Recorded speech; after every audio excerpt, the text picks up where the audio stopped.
about all kinds of stuff. Professor Dave explains. So far in this series on world history, we have been looking exclusively at the European, Asian, and African continents. But what was happening over in the Western Hemisphere during this time? The Olmecs, who are now often described as the first Mesoamerican civilization, were a people who occupied the coastal area of the Gulf of Mexico from around the 6th millennium BCE, but it was between 1600 and 400 BCE that they developed an organized society based on cities and institutions that would go on to influence their rough contemporaries, the Maya, as well as much later civilizations, like the Aztec Empire of the 15th and 16th centuries CE.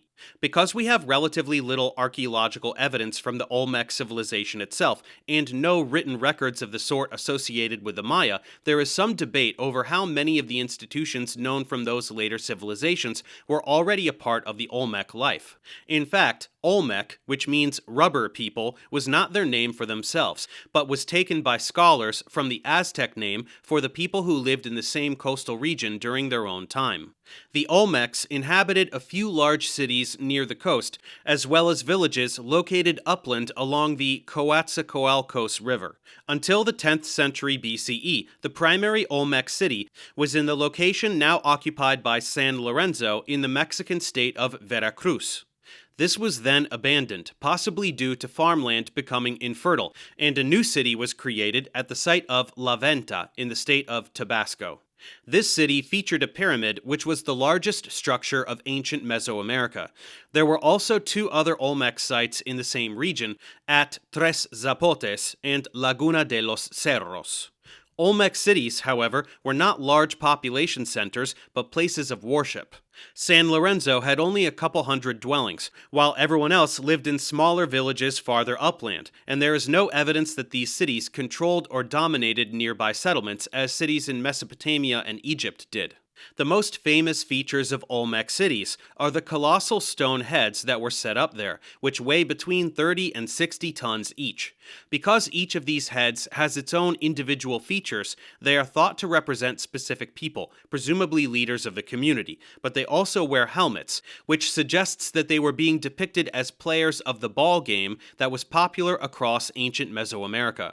The balls used in this game were made of rubber, which was produced from the latex taken from trees in Olmec territory, and though no ball courts or pictorial representations of the game have been found in Olmec territory, rubber balls from that time have been recovered from the Coatzacoalcos River.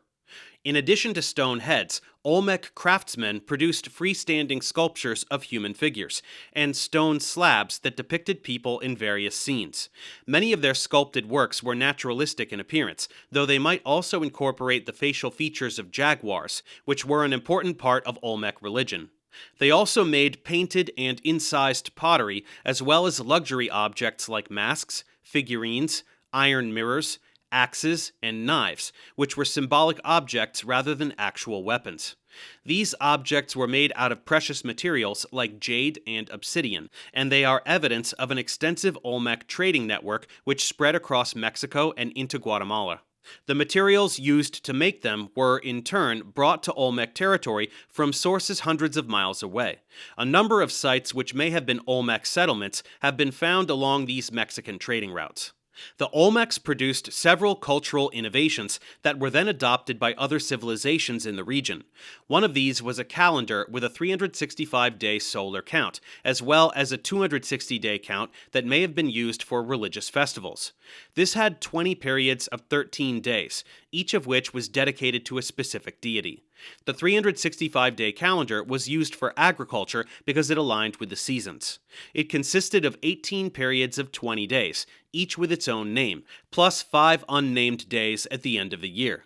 This system was later used by both the Maya and Aztec civilizations. The Olmec may also have used a form of the long count system, used to record dates of up to hundreds of years on Mayan monuments. This count was based on the number of days since the creation of the world, represented in units from a single day to groups of 20, and then to groups of these groups, generally ending with the Baktun, which equaled 144,000 days, or about 394 years. To represent a specific date, it recorded the appropriate number of each of these groups of days in columns from largest to smallest, using the equivalent of a 0 for empty columns. Though we do not have any monuments that use this system from the time of the Olmecs themselves, several of the earliest examples of it do come from what had once been Olmec territory. The Olmecs may have been the first people in Mesoamerica to use a form of writing. Two sets of pictorial symbols, one with 62 characters, have recently been discovered in Olmec territory, but there is nothing comparable that might be used to interpret them. We are not certain about what kind of language the Olmecs spoke, though many scholars now believe it was a member of the mixe-zoquean family of languages, because these are now spoken in what was Olmec territory, and mixe-zoquean words are found in other Mesoamerican languages, which suggests that they entered them along with other aspects of Olmec art and culture. One of the more controversial questions about Olmec society is whether it practiced the sort of human sacrifice that was common in some other Mesoamerican civilizations. There is some evidence that the Olmecs practiced bloodletting because the sort of sharp spikes used elsewhere for this purpose have been found in their settlements, but there are no visual representations of the beheadings and heart extractions found, for example, in Mayan relief sculpture.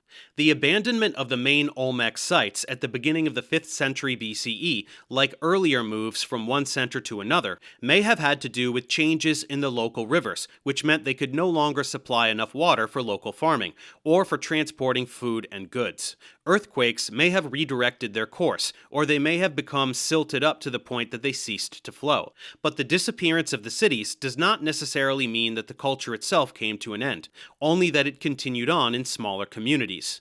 At the same time, there were sites on the fringes of the Olmec heartland that continued to be occupied, but they no longer bore the traces of Olmec culture. Around the time that the Olmec civilization was drawing to a close, an unrelated society which would develop into an empire was forming in the region of Oaxaca on the Pacific side of the Mexican Isthmus. This was inhabited by the Zapotec people, who in the 8th century BCE were living in 3 separate valleys and were often at war with one another. Then, around the year 600, a new city was built on the site of Monte Alban, which overlooked all 3 valleys. This became an urban center for the entire region, and beginning around 400 BCE, the Zapotecs began to expand beyond their own borders and to conquer the surrounding regions. Their style of pottery quickly replaced the styles of the areas they controlled, which suggests they were colonizing them, and for centuries, Monte Alban was the largest and most powerful city in the region. A series of reliefs carved in a building in the city center seems to represent the former chiefs of all of these new Zapotec territories, and implies that those who resisted were sacrificed, while those who cooperated were spared.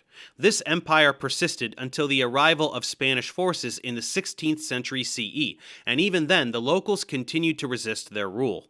Among the Zapotec innovations was a system of writing that was entirely different from that of the Olmecs. Though it has not been deciphered, it appears to be the source of the later scripts used by the Mayans and Aztecs, and like those was a syllabic system in which each symbol represented a syllable of the Zapotec language. Beginning around 100 CE, a culture now described as Classic Veracruz developed slightly to the north of the Olmec heartland.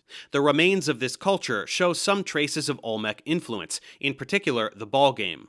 A number of stone ball courts have been found in this area, which were decorated with reliefs depicting the players and their equipment. Like the Olmecs, the Veracruz culture had cities that were ritual sites, but not residential centers, and they produced both stone monuments and luxury objects which they traded over great distances. They also had a developed ceramic culture and made pottery painted with scenes, as well as elaborately decorated figurines. Like the Olmecs, they practiced bloodletting, but unlike them, they left explicit evidence that they also engaged in human sacrifice. During the same centuries that the Olmec and then the Zapotec societies developed and flourished, a network of cities, which was centered on the Yucatan to the east, was beginning to appear. This was the first growth of Maya society, which in the centuries that followed would become the first large-scale civilization to appear in Mesoamerica. And thus we conclude our study not just of ancient Mesoamerica, but of the ancient world in general. Thanks for watching. Subscribe to my channel for more tutorials. Support me on Patreon so I can keep making content. And as always, feel free to email me, ProfessorDaveExplains@gmail.com.